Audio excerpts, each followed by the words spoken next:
How do we feed our spiritual hungers, such as looking for purpose, connection, and happiness beyond just our physical needs? Para sa mabungang buhay, tayo na po magkapet pandasal.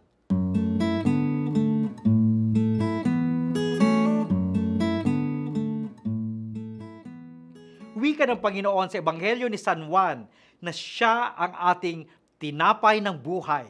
Mahalagang makiugnay ng personal sa Kanya upang mapawi ang ating spiritual hungers. Siya ang magbibigay sa atin ng walang hanggang buhay. This is why we find spiritual fulfillment through prayer, sacraments, reading the Bible, and following Jesus' guidance, which gives us strength and satisfaction as we walk in faith. Manalangin po tayo.